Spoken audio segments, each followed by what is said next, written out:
오늘 성경 말씀 복록 보시겠습니다. 성경 말씀은 신명기 7장 6절에서 7절 말씀.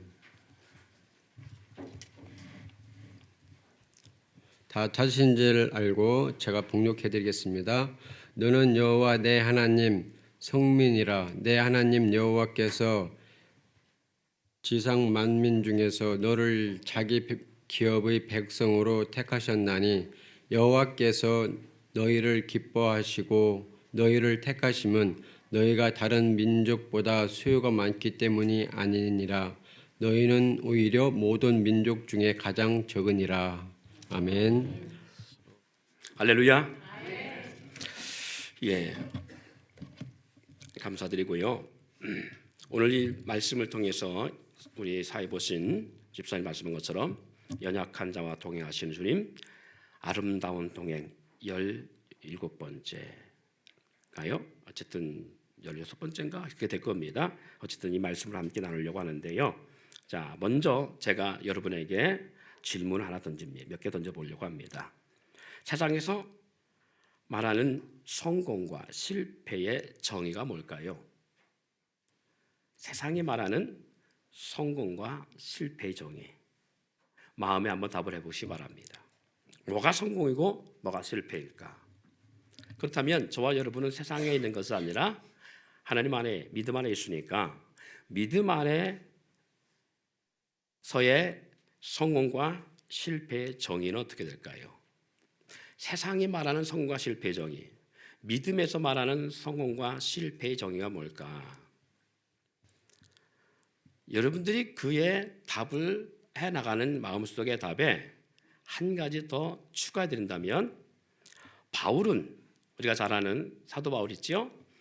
신약 성경에 가장 많이 그 필적을 남긴 성경을 기록한 사람이잖아요. 이 사도 바울, 이 바울은 과연 성공한 사람일까? 실패한 사람일까? 라는 거예요. 잘 나가던 사람이었잖아요. 그죠? 그리고 로마의 시민권을 갖고 있던 사람이고요. 그의 이름만 들어도 많은 사람들이 알 수 있을 만큼, 그리고 오늘날로 말하면 최고의 학벌 속에 최고의, 그리고 수석으로 졸업한 사람, 그런 사람입니다. 그래서 그가 참 사회적으로 잘 나갔던 사람인데 다메섹 도상에서 예수 만나고 그는 그 모든 권세, 그 모든 권위, 그 모든 학벌, 그 모든 것들을 다 똥같이 여기고, 그리고 남은 생애를 고난 속에 살다가 로마의 압송까지 돼서 로마 형장에서 목이 잘라 죽임을 당하는, 그것이 바울의 마지막 장면입니다. 성공한 사람이에요, 실패한 사람이에요? 애매하죠? 여러분이 쫓고 있는 성공은 뭡니까 그럼? 여러분들이 추구하는 성공의 길은 뭐예요? 사도 바울 얘기를 듣고 났으니까 고민스럽죠. 그러면 지금 여러분들은 성공의 길을 가고 있습니까? 실패의 길을 가고 있습니까? 되게 자신이 없어 보여요. 여러분의 삶이 지금 성공을 향해 가고 있습니까? 실패에 향해 가고 있습니까? 그래요. 우리가 왜 의기소침하고 삶에 자신이 없고 우리가 생활 속에 왜 우리가 정말 자신 있는 삶을 살지 못하느냐라고 했을 때에, 믿음 안에 있으면서 우리의 개념, 정의는 여전히 어디에 두고 있기 때문에? 세상에 두고 있기 때문에 그래요. 그래서 우리는 우리의 삶을 자신 있게 드러내지 못하는 거예요. 우리는 사도 바울의 입장에서 본다면 우리는 실패의 길을 걸어가고 있는 게 아니라 성공의 길을 걸어가고 있는 사람들입니다. 자, 믿음 생활하면서 세상 사람들이나 주변 지인들 또는 믿지 않는 가족들에게 가장 듣기 싫은 소리가 있을 거예요. 그게 뭐죠? 그게 뭐예요? 또 전도하는데 가장 장애되는 그러한 것이 있다면 뭘까요? 아마 그것은 예수 믿으면서 뭐 이렇게 가난해? 예수 믿는데 왜 너는 그렇게 안 돼? 예수 믿는데 너희 가족은 왜 그렇게 지질이 궁상 떨어? 아마 이런 말일 거예요. 부모임에도 자녀에게, 믿지 않는 자녀에게 복음을 전하지 못하는 이유도 바로 여기에 우리가 노출됐기 때문에 그래요.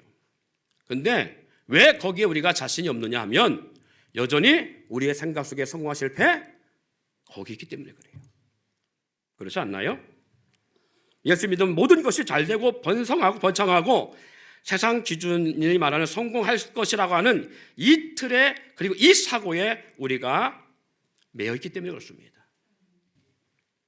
그러다 보니 가난한 자, 억눌린 자, 실패한 자, 억울한 자, 병든 자, 무엇을 해도 안 되는 자, 공부 못하는 자, 세상에서 가장 모나고 어리석은 자, 무능한 자, 모자란 자, 이런 사람들이 예수를 믿는다고 생각해요. 왜? 예수 믿으면 잘 될 거라 생각하니까. 예수 믿으면 뭔가 성공할 것 같다 생각하니까. 어디의 기준에? 세상 기준에. 그래서 누가 예수 믿느냐라고 할 때 예수 믿는 사람은 어떤 사람들? 바로 이렇게 연약한 사람들, 이렇게 매일 사람들, 고통받는 사람들이 예수 믿는다고 생각해요. 뭐 하려고? 나으려고, 회복하려고, 잘 살려고, 세상 기준, 정의로 말하는 성공해 보려고. 그래서 예수라는 분을 얻어삼아서 우리는 그것을 붙잡는 이유가 예수를 우리는 무기 삼아서 내가 성공해 보려고, 세상 기준의 정의로 말하는 성공해 보려고.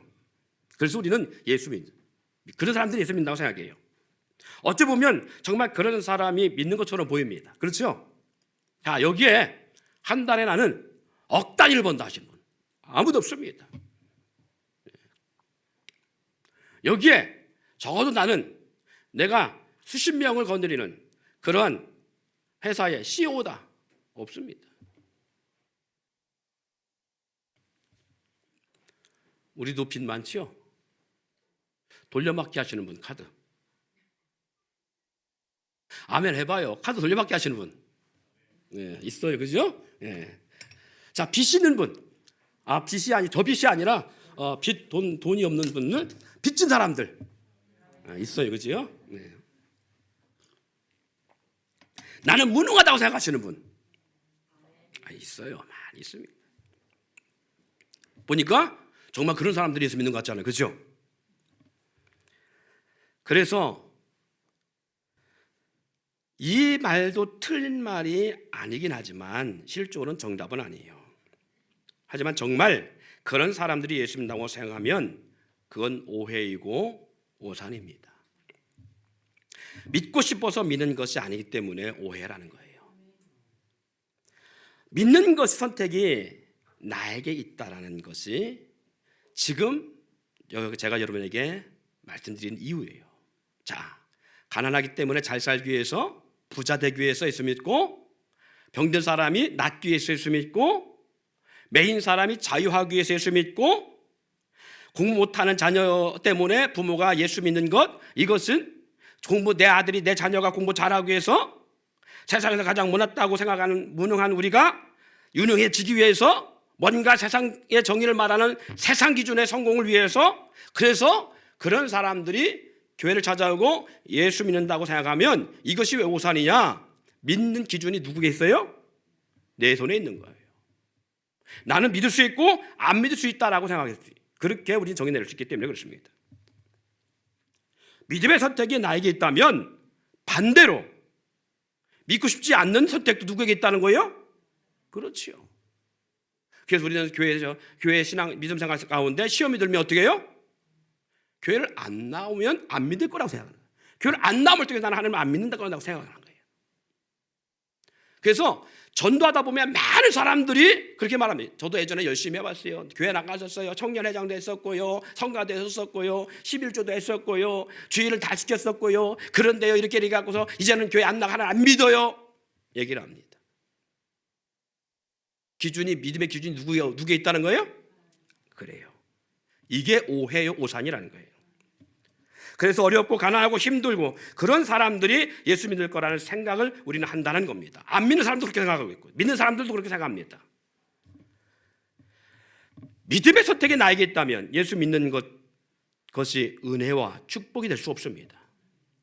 여러분이 왜 믿음 생활이 축복이라고 생각하지 못하느냐? 그 믿음의 선택이 나에게 있다라는 정의를 내렸기 때문에 그래요. 그래서 저는 그렇게 생각하지 않습니다. 저는 경험해봐서 믿음의 선택이 저에게 있지 않아요. 목회자 된 거, 그 선택이 저에게 있지 않아요. 안 하면 하나님이 죽일 것 같았어요. 그래서 저는 두려움 가운데 주님이 안 하면 확 죽여버릴 것 같으니까 살려고 와. 선택이 저에게 있지 않았어요. 세상 사람들이 부유하고 성공하고 잘 살기 위해 공부하고 노력하고 자기 수고와 노력으로 된다는 이 이치가 그대로 적용됩니다. 만약에 선택이 내게 있다면. 보세요. 그런 사람들이 열심히 노력해서 세상 정의의 기준에 성공했다 합시다. 그래서 성공의 기준을 따진다면 이거 똑같이 믿음의 선택이 나에게 있다면 내가 왜 예수 믿어? 내가 선택했고 내가 예수 믿어서 잘됨으로 말미암아 기준이 누구에게 있어요? 내게 있기 때문에. 그래서 믿음 생활 가운데 내 기준에 잘 되지 못한 사람들을 볼 때 평가해버리는 거예요.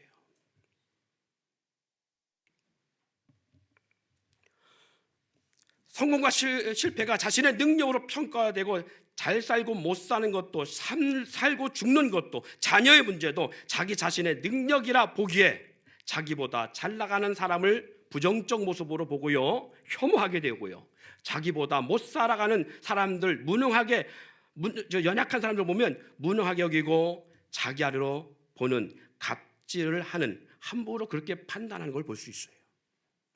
자기 능력에 성공하고 자기 가정을 꾸리고 내 능력으로 나는 성공하고 내 능력으로 내 가정을 꾸리고 자녀를 잘 키우고 기업을 이뤄냈다고 생각하기에 그런 삶에 반대되는 인생들을 볼 때에 그렇게 기준 삼은 사람들이 함부로 판단하는 거예요.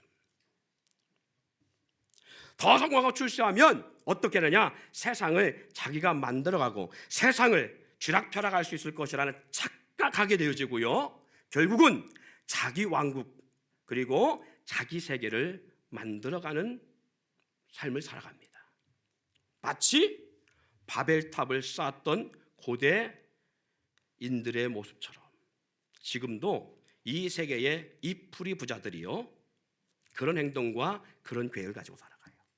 왜? 내 능력으로 내가 성공했다고 생각하니까.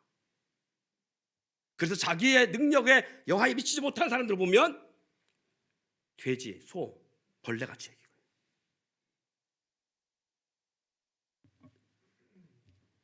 거기에는 그 사람의 능력도 있지만 어떻게 보면 있다고 생각할 수 있지만 마귀의, 사탄의 역사도 있어요. 거기에 주님이 이 세상을 잠시 넘겨준 마귀도 일조한다 그 말이에요. 왜 그러냐면 누가복음 4장 5절로부터 7절에 보면 이렇게 기록됐습니다. 마귀가 또 예수를 이끌고 올라가서 순식간에 천하만국을 보이며, 누구에게? 마귀가 예수님을 끌고 올라가서 천하만국을 예수님에게 보여주면서 이르되 이 모든 권세와 그 영광을 내가 내게 주리라. 이것을 내게 넘겨준 것이므로 내가 원하는 자에게 주노라. 그러므로 내가 만일 내게 절하면 다 내 것이 될 것이다. 40일 동안 금식하며 시험 받으신 예수님, 그 예수님을 사단이, 마귀가 어떻게 미혹하고 있다고요? 천하만국을 보이며 이건 내게 넘겨준 것이므로 나에게 전하는 자에게 준다라는 거예요. 실제로 창세기에서 아담과 하와가 죄를 범하고 사단, 옛뱀, 용이요, 자본이 하늘에서 용을 잡으니 옛뱀이 마귀요 사단이라 말한 것처럼 옛뱀 마귀가 마귀에게 하나님이 주신 게 뭐냐면 너는 종신토록 배로 다니며 흙을 먹을지니라.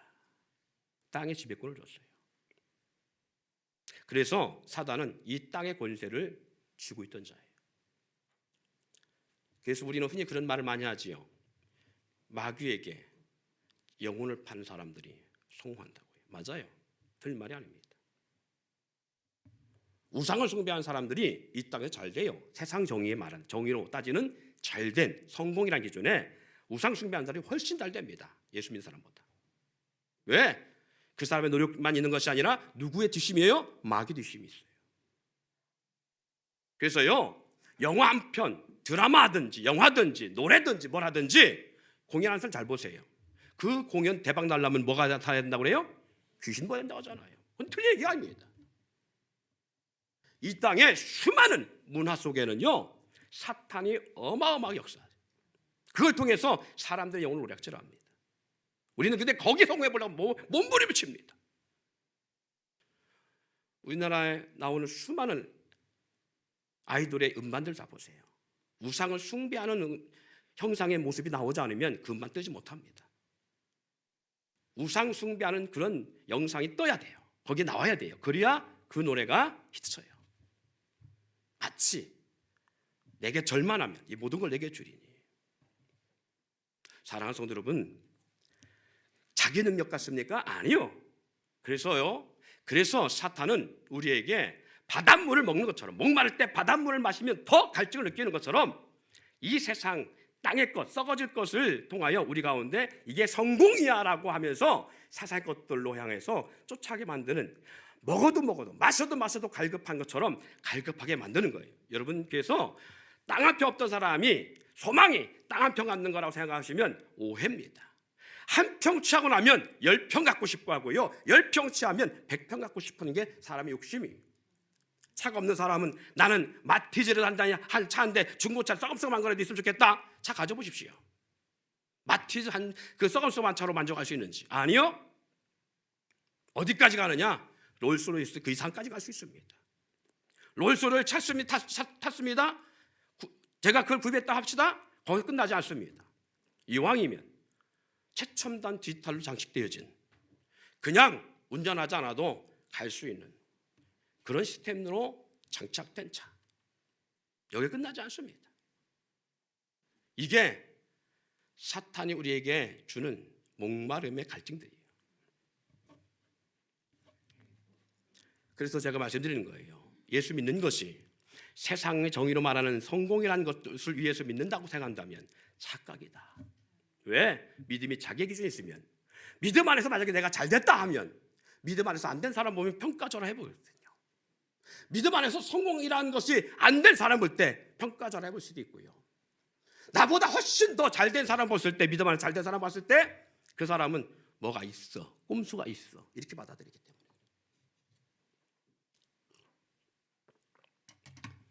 우리는 기억해야 됩니다. 그리고 우리의 정의와 생각을 바꿔야 됩니다. 물론 연약한 사람들이 예수 믿는 것 같아요. 그런데 그 정의는 우리의 믿음, 우리가 선택해서 믿었기 때문에가 아니라 하나님은 연약한 자를 사랑하시기 때문에 하나님이 그 후대에서 그 연약한 자를 불러내신 거예요. 보세요. 선택 기준이, 믿음의 선택 기준이 나에게 있는지 성경의 이사야 43장 1절에 이렇게 말합니다. 야곱아, 너를 창조하신 여호와께서 지금 말씀하시느니라. 이스라엘아, 너를 지으신 이가 말씀하시느니라. 너는 두려워 말라. 내가 너를 구속하였고 내가 너를 지명하여 불렀나니 너는 내 것이라. 따라해봅시다. 너는 두려워하지 말라. 내가 너를 구속하였고 내가 너를 지명하여 불렀나니 너는 내 것이라.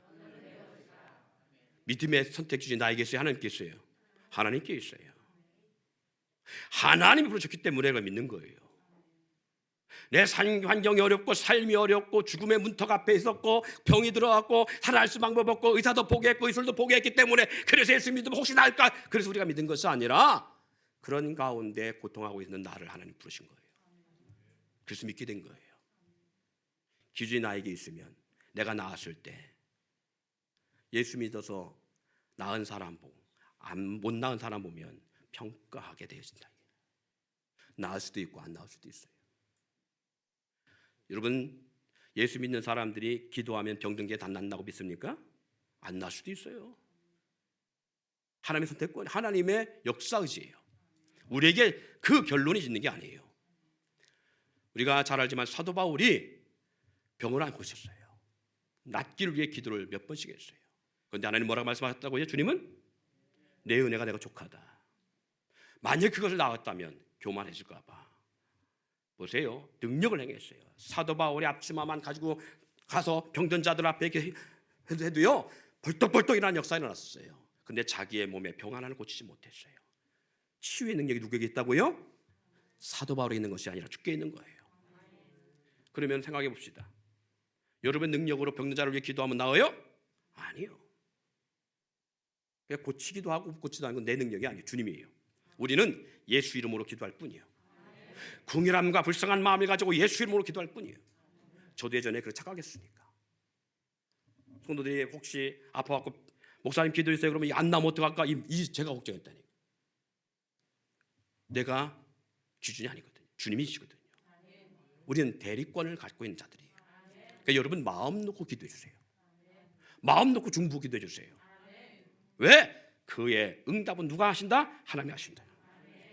믿는 것도 내가 믿고 싶어서 믿는 것이 아니라 하나님이 우리를 창조하신 것처럼 하나님이 우리를 구속하셨고, 할렐루야, 하나님이 지명하여 불렀다고 말씀한 것처럼 그 구원의 역사가 내게 있는 것이 아니라 믿음의 역사가 내게 있는 것이 아니라 주께 있음을 잊지 않길 바랍니다.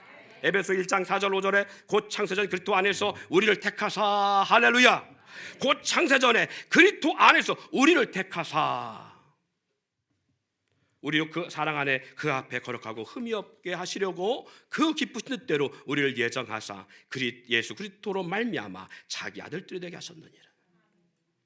하나님이 선택의 기준이 내게 있는 것이 아니라 하나님 믿을 건가 말 건가, 내가 부처를 선택할 건가 하나님을 선택할 건가, 내게 있는 것이 아니라, 할렐루야, 하나님에게 있다는 사실이에요. 그러니까 생각해 보세요. 내가 예수 믿게 된 것은 내가 믿는 것이 아니라 누구로 말미암아? 하나님 선택이지. 그럼 이 자리에 왜 있는 거예요? 하나님이 사랑하셔서, 하나님이 선택하셔서, 할렐루야. 우리가 잘났던 어떤 중요한 게 하나님이 선택했다는 게 중요해요. 그래서 이게 축복의 은혜라는 거예요. 여러분 이것을 뭘로? 세상의 것으로 비교할 수 있어요?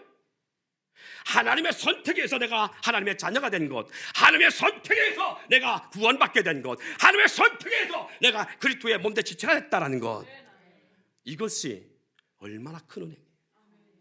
기준이 내게 있지 않으니까, 하나님에게 있으니까. 내가 뭐가 잘났어? 오늘 예배 드리기 전에 우리 집사님들하고 그런 얘기했습니다. 무능하다고. 저 그거 하나님 앞에 많이 외쳤던 겁니다. 저도 하나님 왜 무능한 저를 택하셨습니까?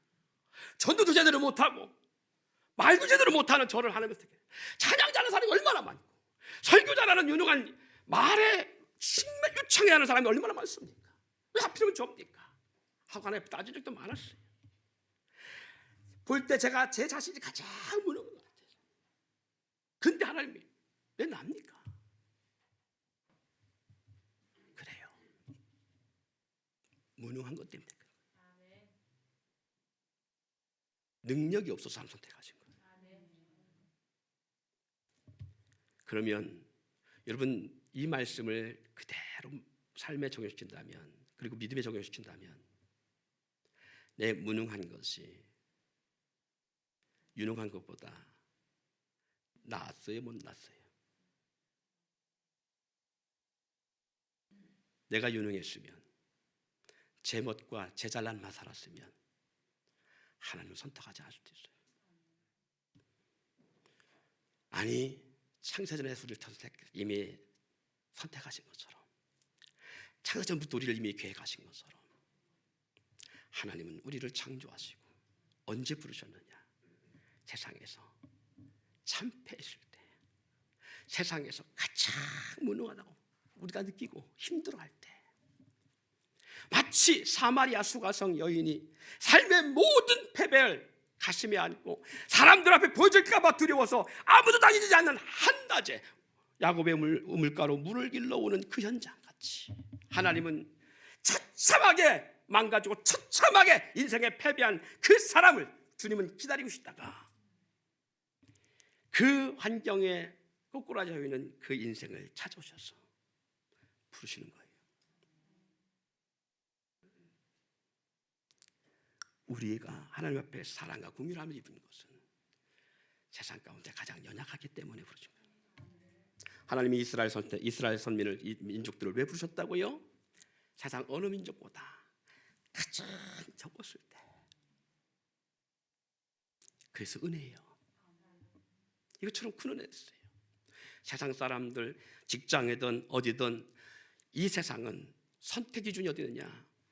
A와 B 가운데 누가 더 잘났느냐, 누가 더 능력이 있느냐, 누가 더 일을 잘하느냐, 누가 더 훨씬 낫느냐, 누가 말빨이 있느냐, 누가 학력이 높으냐 하는 기준 가운데 나은 사람을 선택할지 모르겠지만 하나님은 누가 너 높으냐 할 때 못하는 사람, 말빨 없는 사람, 유능한 사람보다 무능한 사람, 건강한 사람보다 연약한 사람, 있는 사람보다 없는 사람, 하나님의 선택 기준 반대예요.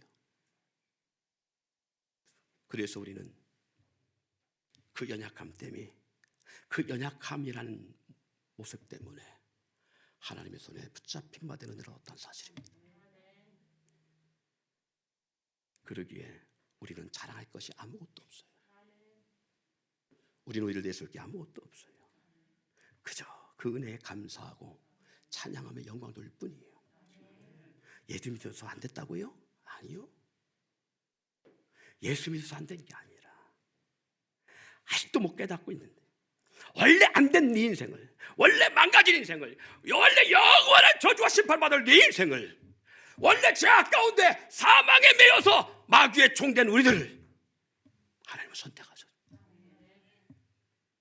원래 우리는 망가진 인생이에요. 그 가운데 하나님 부르셨어요. 근데 왜? 그 은혜를 깨닫지 못하고 아직도 지자잘만 살아가니까. 그래서 자기의 삶을 가지고 상대를 평가해버리니까 너 아직 멀었다. 내가 어디서 너를 불렀는데, 지름 가운데서 내가 너를 불렀고, 지름 같은 너의 인생을 내가 그릇 만들었는데 나 아직도 멀었다. 갑질하지 마. 영혼을 볼 때 궁일한 마음을 가지고 사랑해. 높은 데 내 마음을 두지 말고 오히려 낮은 데 두어서, 남보다 나를 더 낮게 여기는 것이 아니라 남을 더 낮게 여겨. 서로 사랑하고 같은 마음, 같은 뜻, 같은 사랑을 가지고 서로 귀히 여기고 존귀하게 여기며 사람에게 하듯 하지 말고 죽게 하듯 하는 마음으로 서로 사랑할지니. 이것이 우리 주님이 하신 말씀이에요. 야고보서 2장 5절에 했지요. 내 사랑하는 형제들아 들을지어다. 하나님의 세상에 가난한 자를 택하사 믿음에 부요하게 하시고, 또 자기를 사랑한 자들에게 약속하신 나라를 상속받게 하지 아니하셨느냐. 가난한 자, 약한 자, 눌린 자, 실패, 질병 가운데 있는 자, 고통받는 자, 이 약한 자다. 예수를 믿고 믿음의 삶을 사는 것은 나의 선택이 아닌 하나님의 선택으로 주어진 은혜입니다. 그래서 이렇게 가난한 자에게 주어지는 베푸는 것이 있어요. 우리로 하여금 가난 가운데 선택하게 하시고, 이 연약한 자에게 주시는 베푸는 은혜가 있는데 그게 뭐냐? 잠언 19장 17절에 이렇게 말합니다. 가난한 자를 불쌍히 여기는 것은 여호와께 구워드리는 것이니 그의 선행을 그에게 갚아주시리라. 하나님이 왜 이 땅에 하나님의 능력으로 다 부욕해 하시지 왜 가난한 가운데, 약한 가운데 주셨느냐? 그게 복을 받는 비결이기 때문에 가난한 자를 불쌍히 여기는 마음을 통하여 그 가난한 자를 구제하고 돕는 그 인생에게 하나님 복 주시기 위해서 가난한 자를 두시는 거예요.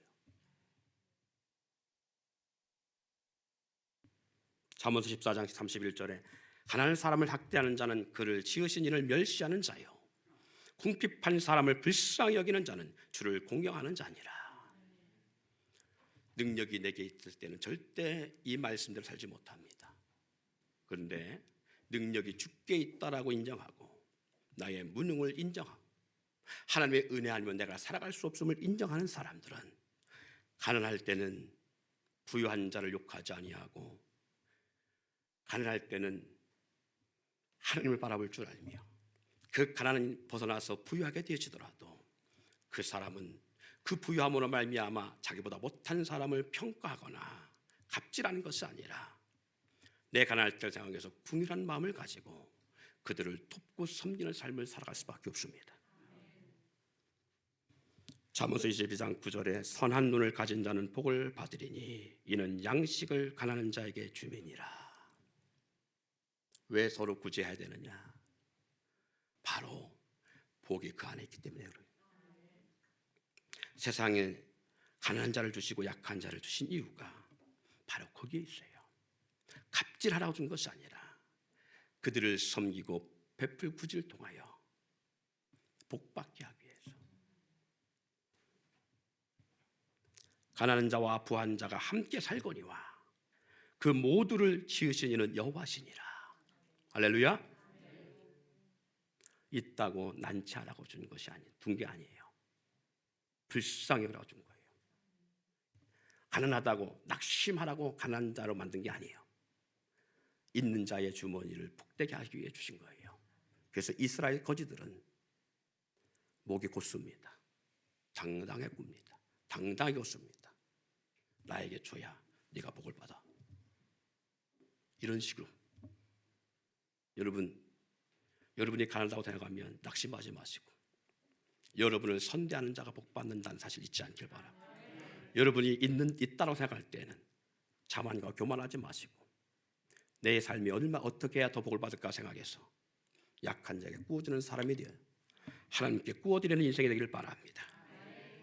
중한 별리로 자기 재산을 늘리는 것은 가난한 사람을 불쌍히 여기는 자를 위하여 그 재산을 저축하는 것이니라. 결국 우리의 믿음은 나의 선택 이전 하나님의 사랑과 은혜 가운데 부르심과 나를 구원하기까지 대속의 역사를 이루어내신 하나님의 자비와 사랑을 잊지 않기를 바랍니다. 할렐루야.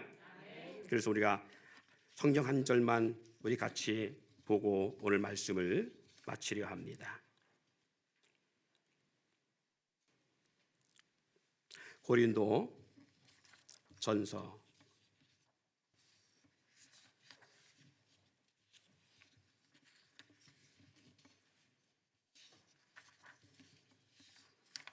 1장 26절 29절 말씀 한번 찾아보시죠.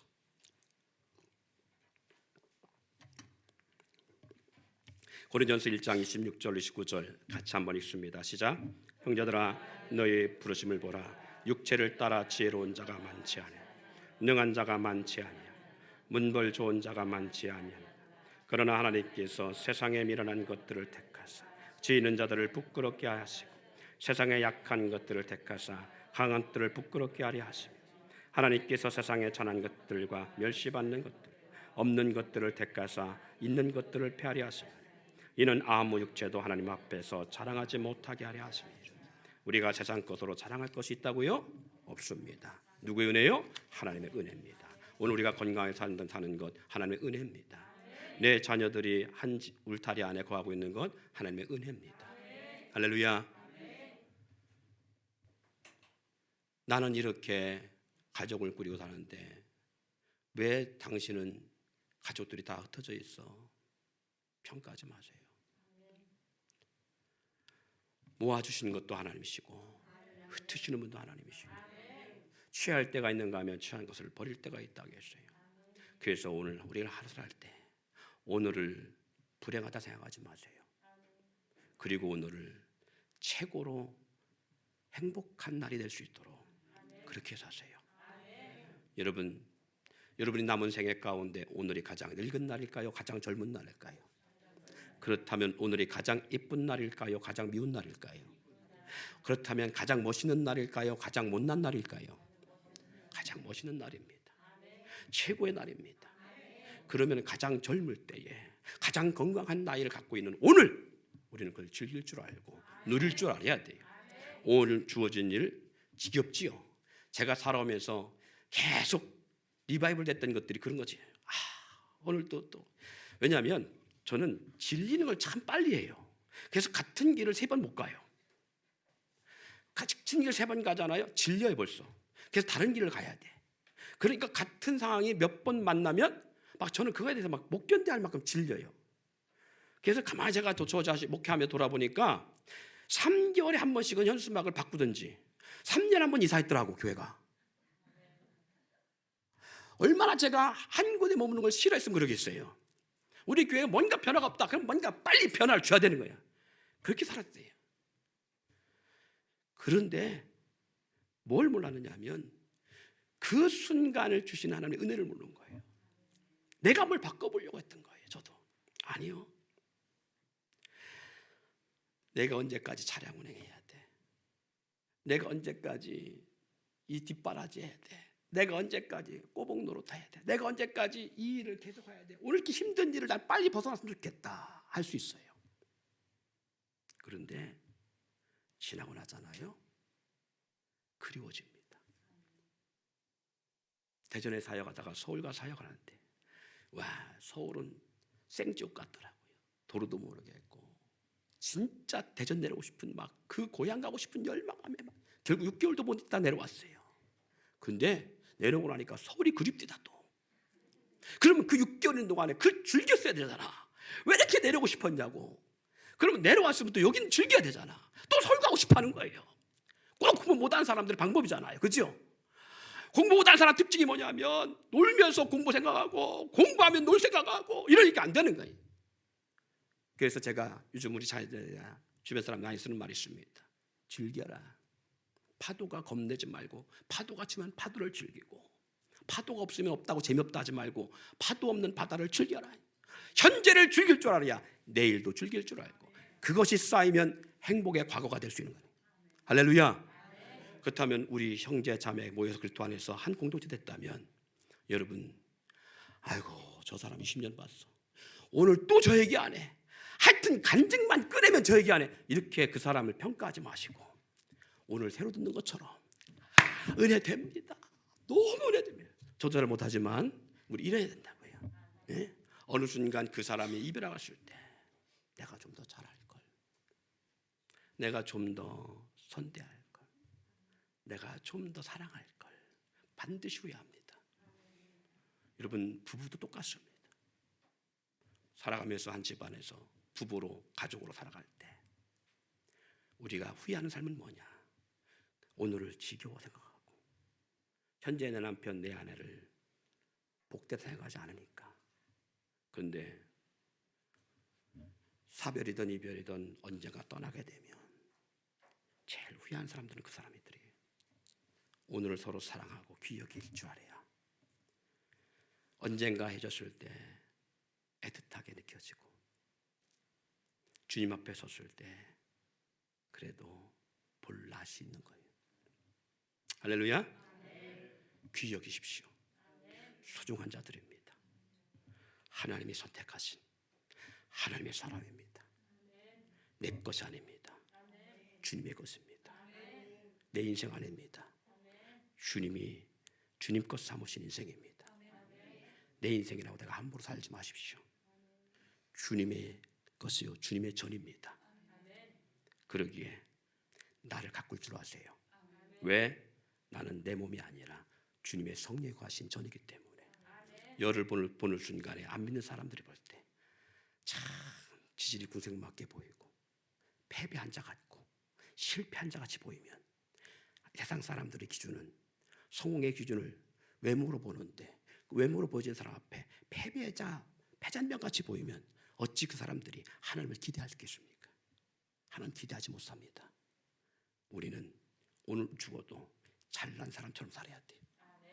할렐루야. 왜? 아버지 하나님이 나를 선택하셨고 나를 귀하게 여기시니까. 우리는 세상에서 가장 큰 복을 받은 사람들이니까. 그래서 돈의 기준이 아니라 구원의 기준을 둔다면 우리는 최고의 거부가 된 인생임을 잊지 않기를 바랍니다. 이 세상 모든 것이 하나님의 것인데 그것이 아버지의 것인데 왜 우리 것이 될 수 없어요? 그 아버지를 우리가 인정하지 않으니까 우리 것이 되지 못하는 거지. 내 아버지라 내가 인정한다면 아버지는 자녀에게 모든 걸 주기로 작정된 분이시라고 했잖아요. 아들도 아끼지 아니하고 모든 걸 내어주시니까 너희 가운데 모든 걸 주시지 않겠느냐. 할렐루야. 모든 걸 주실 수 있는 분입니다. 아버지를 신뢰하고 인정하세요. 하나님은 저와 여러분을 사랑하십니다.